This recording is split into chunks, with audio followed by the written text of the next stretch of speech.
नाजरीन, आप देख रहे हैं INN चैनल। मैं हूं शेख अहमद अली। आज की खास बात में हम देखेंगे कई अहम कौमी और बैनुल अक़वामी खबरें।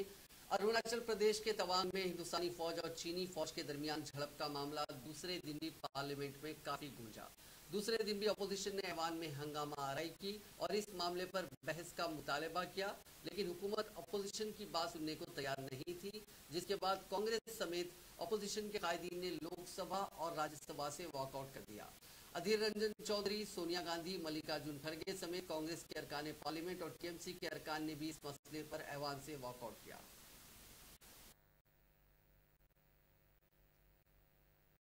सभासदों, माननीय अध्यक्ष जी,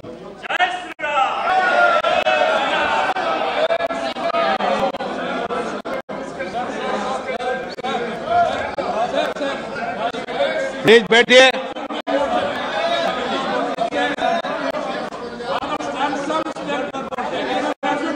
आप एक बात बताइए, प्रश्नकाल आप सबका है, क्या प्रश्नकाल को नहीं चलाना चाहते आप? प्रश्नकाल जैसे महत्वपूर्ण विषय पर आप रोज हंगामा करते हैं। आप जब प्रश्नकाल के बाद विषय उठाया करें ना, अच्छी परंपरा डालें। मैं आपके लिए कर रहा हूं ये सब कुछ कि प्रश्नकाल आपका समय रहता है, सरकार से पूछने का आपका अधिकार है। आप अधिकारों से खुद वंचित होना चाहते हैं और तख्तियां लाना छोड़ दें। यहां पर पहले भी मैंने कहा था, तख्तियां लाना छोड़ दें प्लीज।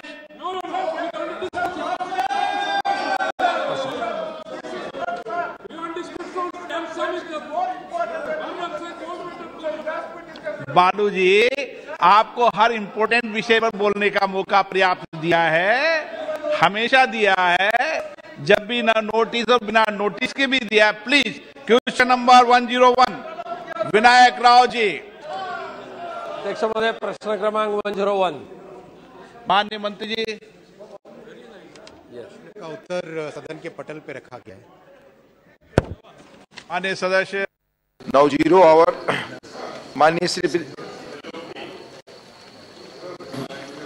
कल हमने जो नोटिस कल भी दी थी और आज भी दिए हैं कि चाइनीज एग्रेशन के बारे में और जो अतिक्रमण हुआ है, इसके बारे में हम डिटेल चर्चा इस सदन में चाहते हैं और इसीलिए हम पहले से हमारी कोशिश रही है कि हमको पूरी जानकारी मिले और देश के लोगों को भी जानकारी हो कि वहाँ की एक्चुअल स्थिति क्या है।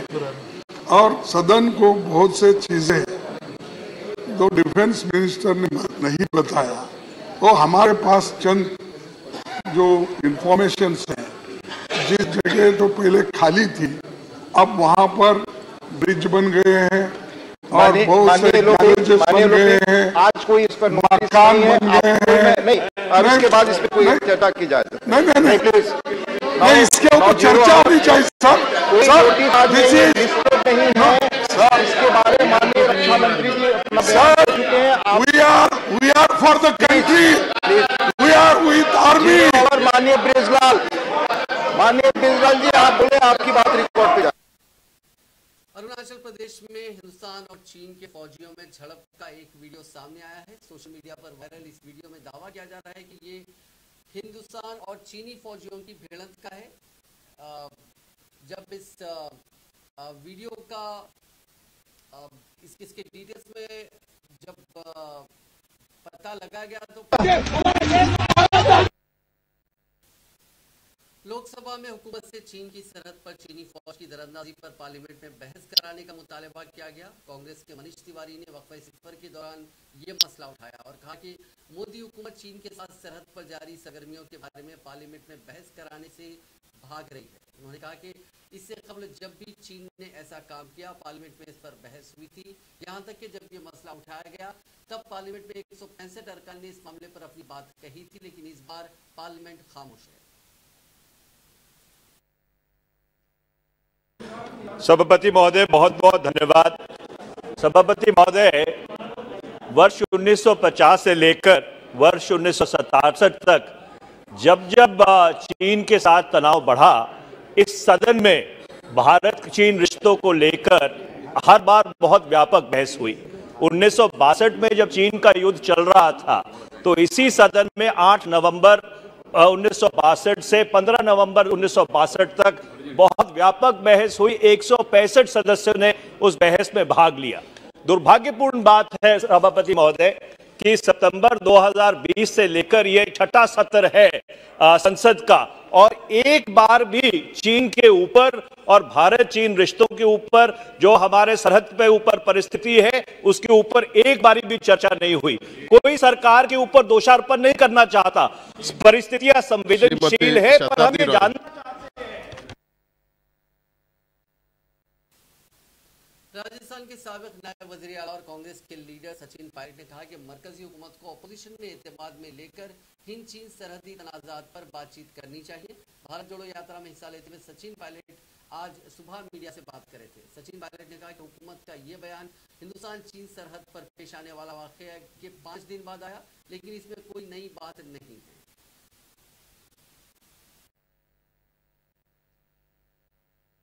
और भी लाखों लोग इस यात्रा से जुड़ेंगे। तवांग वाला जो मुद्दा है उसको लेकर इसमें केंद्र सरकार ने, देखो, जब ये घटना घटी उसके 5 दिन बाद इसका स्टेटमेंट आया है और ऐसा कुछ नहीं आया स्टेटमेंट में जो अखबारों में नहीं आ रहा है। तो सरकार को चाहिए डिबेट उस पर हो, चर्चा करें, विपक्ष के लोगों को कॉन्फिडेंस मिले। पूरे देश की एक एक जनता, एक एक नागरिक हमारी फौज के साथ खड़ी हुई है, इसमें पार्टी की कोई बात ही नहीं है। लेकिन हमारी सीमाओं पर अगर टेंशन है, अगर लगातार वहां आक्रमण हो रहा है या अतिक्रमण करने की कोशिश की जा रही है तो उसको मुंह तोड़ जवाब देना चाहिए और पूरा देश सरकार के साथ खड़ा है। लेकिन कम से कम बिना पारदर्शिता लाए हम कैसे आगे बढ़ेंगे? सच्चाई के साथ चर्चा करें और हमारे लोगों को संभल दें। हमारे जवान हमारे अरुणाचल प्रदेश के तवांग में दरअंदाजी करते हुए चीनी फौजियों और हिंदुस्तानी फौजियों के दरमियान झड़प के मामले पर अमेरिका का पहला रद्द-ए-अमल सामने आया। अमेरिका ने कहा कि चीन इश्तियाल अंगेजी करता है। हिंदुस्तान की हिमायत करते हुए अमेरिका ने अपने बयान में कहा कि वो हमेशा अपने दोस्त ममालिक के साथ खड़ा है। व्हाइट हाउस ने एक बयान में कहा कि बाइडेन इंतजामिया खुश है कि अरुणाचल प्रदेश के तवांग सेक्टर में झड़प के बाद हिंदुस्तान और चीन दोनों ने अपनी अफवाज को पीछे हटा लिया और हालात काबू में रखे।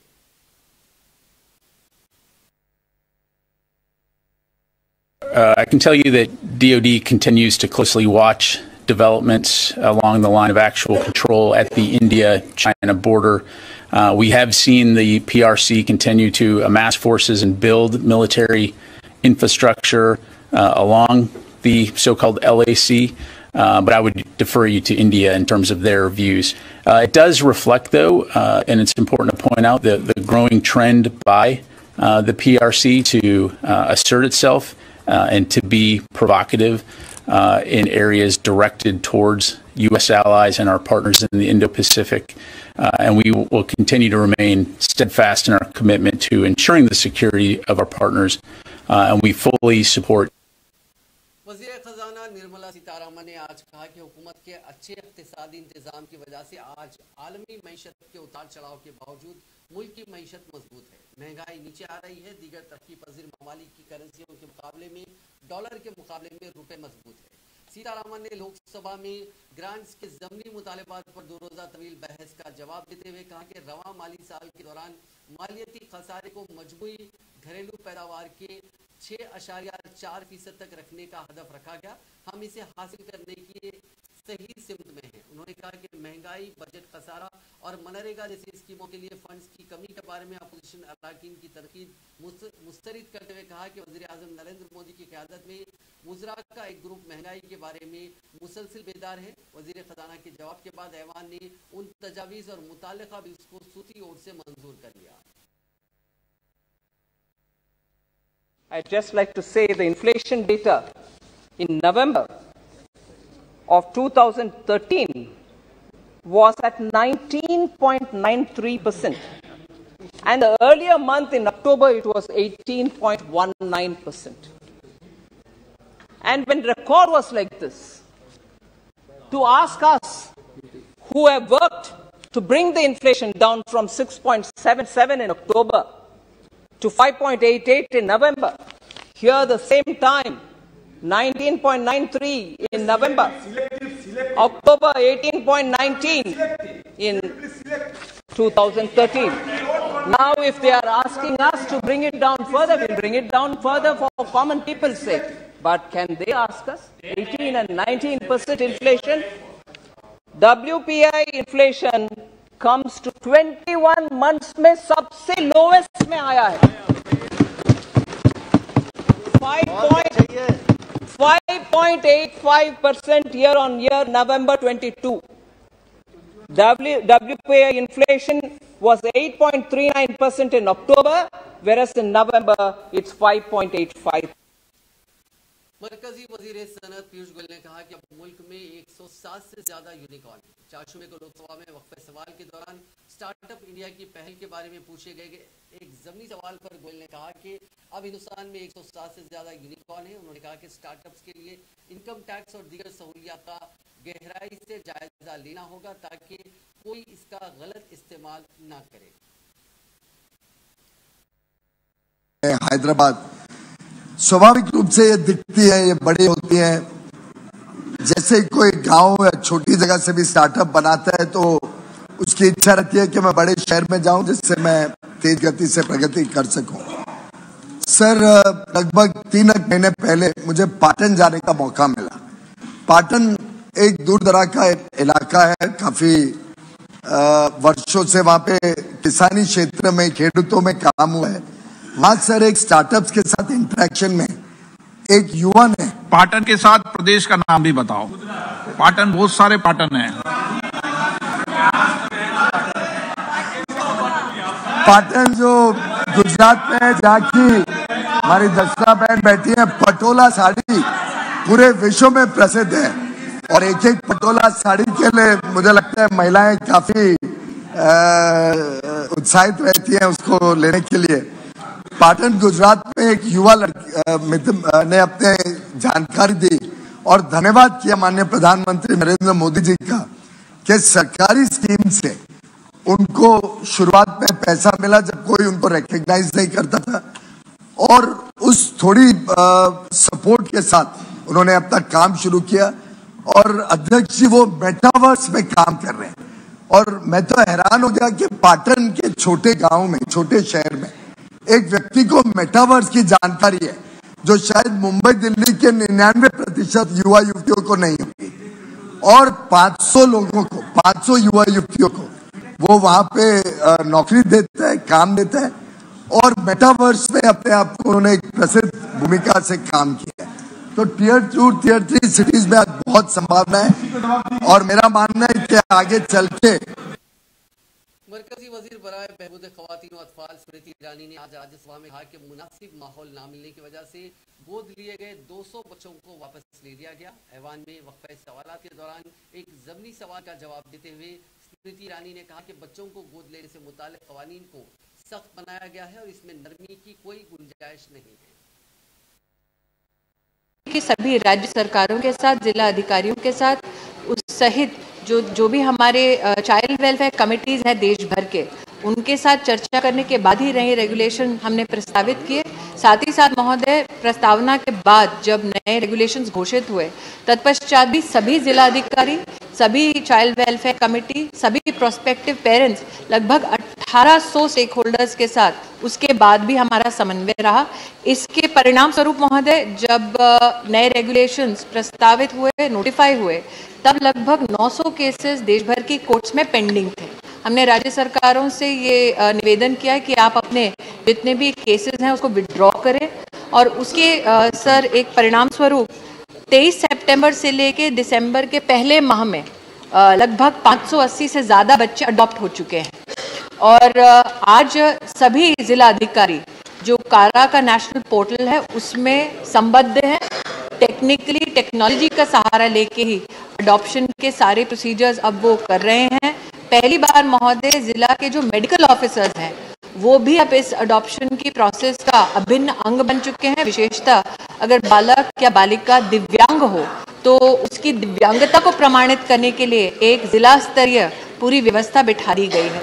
साथ ही महोदय, हमारी माननीय सदस्य ने विशेष चाइल्ड हमारे जो इंस्टीट्यूट्स हैं, CCI बिहार के छपरा के सारण में जहरीली शराब से मौत का आंकड़ा बढ़ता ही जा रहा है। 20 लोगों की मौत हो गई है। सुबह अस्पताल में भर्ती 15 और लोगों ने इलाज के दौरान दम तोड़ दिया। 5 लोगों की मंगल देर रात मौत हो गई थी। बताया जा रहा है कि मशरक और इसुआपुर इलाके में देसी शराब की बड़ी खेप पहुंची थी, जिसे 50 से ज्यादा लोगों ने पिया था। 20 से ज्यादा लोग अलग अलग अस्पतालों में भर्ती हैं। सभी की हालत तशवीशनाक बताई जा रही है। बताया जा रहा है कि सभी ने 20-20 रुपए में देसी शराब के पाउच खरीद कर पिए थे। सभी लोग 1 किलोमीटर के दायरे में आसपास में रहते हैं। डोयला इलाके में बड़े पैमाने पर देसी शराब बनती है और बिकती है। इंतजामिया की जानिब से शराब से अमवात की तस्दीक नहीं हुई, लेकिन आसपास के लोगों का कहना है कि सभी ने शराब पी थी। बिहार असेंबली में सरमाई इजलास जारी है और इस दौरान आज वजीर आला नीतीश कुमार का सख्त तेवर दिखाई दिया। आज जब छपरा में जहरीली शराब से लोगों की मौत और मुतअद्दिद अफराद के मुतासिर होने का मामला बीजेपी ने उठाया तो नीतीश कुमार की नाराजगी देखने को मिली। जब शराबबंदी को लेकर बीजेपी कायदीन ने सवाल उठाया तो नीतीश कुमार अचानक मुस्तैल हो गए और कहा कि जब तक हमारे साथ आप लोग थे तो शराबबंदी के हक में थे, अब आपको क्या हो गया? झूठ बोलते हो, ड्रामा कर रहे हो, ये गलत बात है।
कांग्रेस कायद राहुल गांधी ने कहा है कि मुल्क के 100 इंडस्ट्रियलिस्टों के पास आधे हिंदुस्तान की आबादी जितना पैसा है।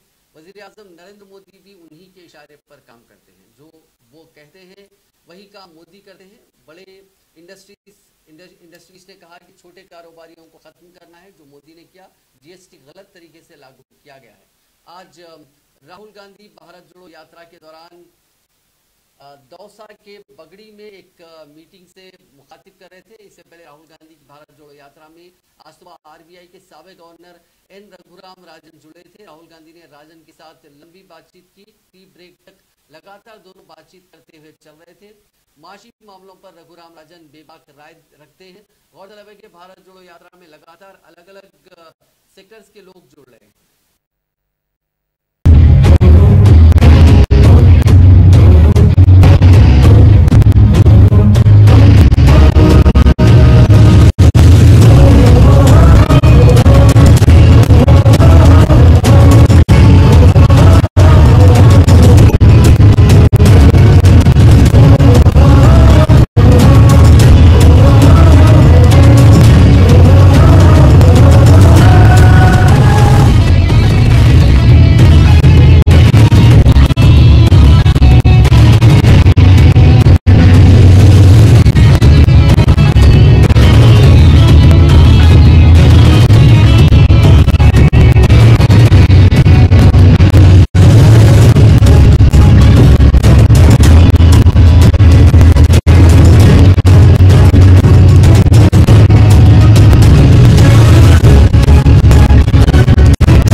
हिंदुस्तान के 100 सबसे अमीर लोगों के पास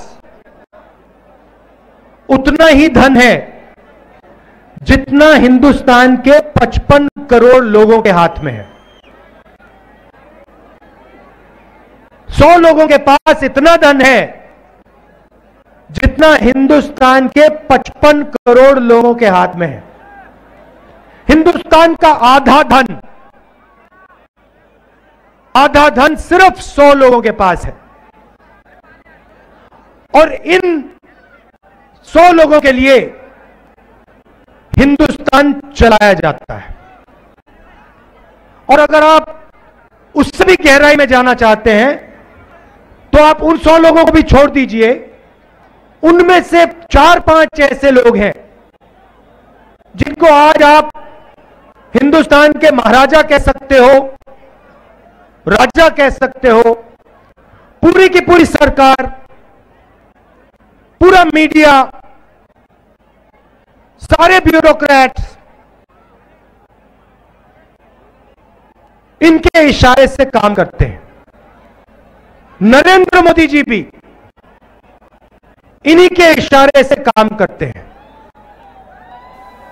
जो ये कहते अब बात महंगाई की। खुर्दनी तेल, टेक्सटाइल और केमिकल और कीमियाई मसनूआत की थोक कीमतों में नरमी के दरमियान थोक महंगाई में गिरावट का सिलसिला जारी रहने के साथ हिंदुस्तान में थोक महंगाई यानी होलसेल इन्फ्लेशन नवंबर 2022 में घटकर 5.85% 5.85% पर दर्ज की गई। ये इतला चाशुमे के रोज जारी करदा सरकारी आदादोशुमार में दी गई। इससे कबल अक्टूबर 2022 में all India wholesale price index पर मबनी थोक महंगाई सालाना 8.39% पर थी। महंगाई महीनों तक बुलंद सतह पर रहने के बाद कंज्यूमर प्राइस इंडेक्स और WPI अब 6% से नीचे आ गया है। सुप्रीम कोर्ट ने गुजरात फसादात में मुतासिरा बिल्किस बानो की अर्जी की समाअत के लिए फौरी नई बेंच तश्कील देने से इनकार कर दिया। काबिल जिक्र के बिल्किस बानो के साथ इज्तिमाई ज़्यादती और अहले खाना के कत्ल के 11 मुजरिमों को माफी पॉलिसी के तहत रवां साल 15 अगस्त को जेल से रिहा किया गया था। इन सभी को उम्र कैद की सजा सुनाई गई थी। बिल्किस ने गुजरात हुकूमत की माफी पॉलिसी के खिलाफ सुप्रीम कोर्ट में अर्जी दायर की थी ताकि इसके मुजरिमों को वापस जेल भेजा जा सके। इस मामले पर सुप्रीम कोर्ट की जस्टिस बेला एम त्रिवेदी ने मंगल यानी 13 दिसंबर को बिल्किस बानो की अर्जी की समाअत से खुद को अलग कर लिया था। बिल्किस बानो की तरफ से पेश होने वाली एडवोकेट शोभा गुप्ता ने चीफ जस्टिस DY चंद्रचूड़ और जस्टिस TS नरसिम्हा की बेंच पर जोर दिया कि इस मामले की समाअत के लिए एक और बेंच की तश्कील की जरूरत है। CJI ने कहा कि रिपीटिशन को दर्ज फेरिस्त किया जाएगा। बराह करम एक ही बात का बार बार जिक्र न करें। ख्याल रहे कि 2002 में गोधा ट्रेन जलाने के बाद होने वाले फसादात के दौरान बिल्किस बानो के साथ इज्तिमाई असमंदरी की गई थी और उनके खानदान के 7 अफराद को कत्ल कर दिया गया था। वाक़े के वक्त बिल्किस बानो की उम्र 21 साल की थी और वो 5 माह की हामिला भी थी। दिल्ली में चाशुमे को 17 साल की लड़की पर तेजाब फेंका गया। ये वाकया द्वारका इलाके में सुबह 7:30 बजे पेश आया। लड़की छोटी बहन के साथ जा रही थी, तभी बाइक पर सवार 2 लोग आए। पीछे बैठे लड़के ने तेजाब फेंक दिया। पुलिस के पास इस वाकये की इत्तला सुबह 9 बजे के करीब मिली। एक शख्स को हिरासत में लिया गया है। लड़की के वालिद ने मीडिया को बताया कि बेटी की हालत तशवीशनाक है। उन्होंने कहा कि मेरी बेटी आज सुबह एक साथ बाहर निकली थी। छोटी बेटी भागते हुए घर में आई और उसने बताया कि 2 लड़के दीदी पर एसिड डालकर चले गए। उनके चेहरे भी ढके हुए थे, इसीलिए कुछ पता नहीं चल पा रहा है। इस पूरे मामले की पुलिस ने जांच तेज कर दी। बिहार के भागलपुर में LPG सिलेंडर से लदे ट्रक में अचानक आग लगने से जबरदस्त ब्लास्ट हुए हैं। सिलेंडर में एक एक करके धमाके शुरू हुए। ट्रक पर 100 से ज्यादा सिलेंडर लदे थे। इनमें ब्लास्ट होने से धमाके की गूंज करीब 1 घंटे तक इलाके में सुनाई दी। इस दौरान आग की ऊंचे लपटें भी उठती रही। हादसे में एक ड्राइवर मंडू यादव की मौके पर ही मौत हो गई। ब्लास्ट में उसके चीथड़े उड़ गए। हादसा जिले के नवगछिया के भवानीपुर पुलिस स्टेशन लिमिट्स में देर रात नारायणपुर नेशनल हाईवे 31 पर पेश आया।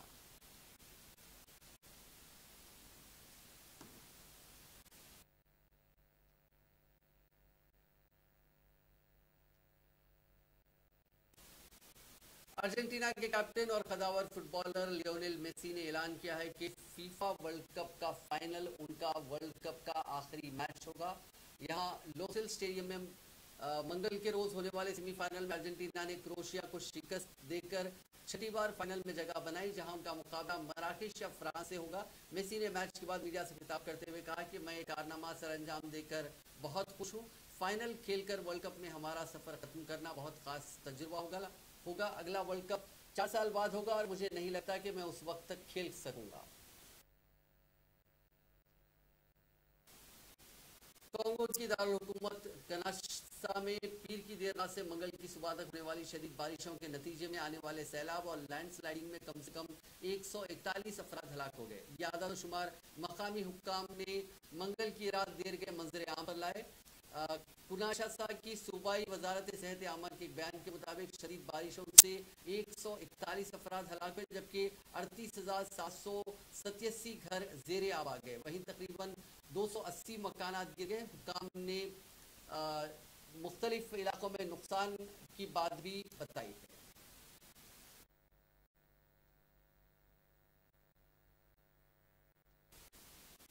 लैटिन अमेरिका के सबसे बड़े मुल्क ब्राजील में पुलिस और मौजूदा सदर जायर बोल्सोनारो के हामियों के बीच झड़प हो गई। उनके हामी पुलिस हेडक्वार्टर में घुस गए। वहां लूला डा सिल्वा की जीत की मुखालिफत करे बोल्सोनारो के हामियों ने कई गाड़ियों को आग के हवाले कर दिया। पुलिस ने मुजाहिरीन को कंट्रोल करने के लिए आंसू गैस के गोले दागे। दरअसल अक्टूबर में हुए प्रेसिडेंट इलेक्शन में लूला डा सिल्वा ने मौजूदा सदर जायर बोल्सोनारो को करीब 21,39,000 वोटों से हरा दिया। बोल्सोनारो पहले से ही ये साफ कर चुके थे कि अगर वो इंतखाबात हारे तो अमेरिका के साबिक सदर डोनाल्ड ट्रंप का रास्ता अपनाएंगे और नतीजों को कबूल नहीं करेंगे। न्यूजीलैंड की पार्लियामेंट में तंबाकू सिगरेट को बैन करने वाला कानून पास हो गया। इसके तहत ऐसे लोग जिनकी पैदाइश 2008 के बाद हुई हो, वो किसी भी तरह से स्मोकिंग प्रोडक्ट्स नहीं खरीद सकेंगे। इससे न्यूजीलैंड की मईशत को 26,400 करोड़ का फायदा होगा। न्यूजीलैंड हुकूमत मुल्क को सिगरेट तंबाकू से फ्री करना चाहती है। न्यूजीलैंड की वजारत सेहत, वहाँ की वजीर सेहत आयशा विराल ने पार्लियामेंट में इस बिल को पेश किया था। उन्होंने इसे स्मोक फ्री फ्यूचर की तरफ एक कदम बताया। उन्होंने कहा कि हज़ारों लोग अब लंबी और अच्छी जिंदगी जिएंगे, लोगों को स्मोकिंग से होने वाली बीमारियां नहीं होंगी। इससे न्यूजीलैंड के हेल्थ सिस्टम की 26,400 करोड़ रुपए यानी $3.2 बिलियन की बचत होगी। न्यूजीलैंड उन मुल्कों में शामिल है जहां लोग सबसे कम स्मोकिंग करते हैं। सरकारी डेटा के मुताबिक वहां के सिर्फ 8% लोग ही रोज स्मोकिंग करते हैं। पिछले साल ये तादाद 9.4%, 9.4% थी। उम्मीद जताई जा रही है कि smoking free environment bill pass होने से स्मोकिंग करने वाले लोगों की तादाद में 5% की कमी आएगी।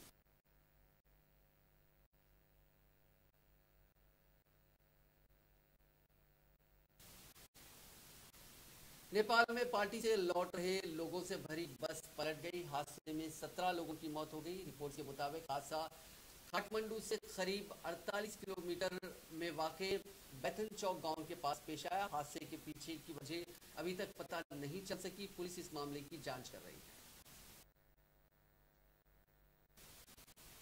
नाज़रीन, आज की खास बात में बस इतना ही। आपसे कल मुलाकात होगी नई खबरों के साथ। आप देखते रहिए INN चैनल।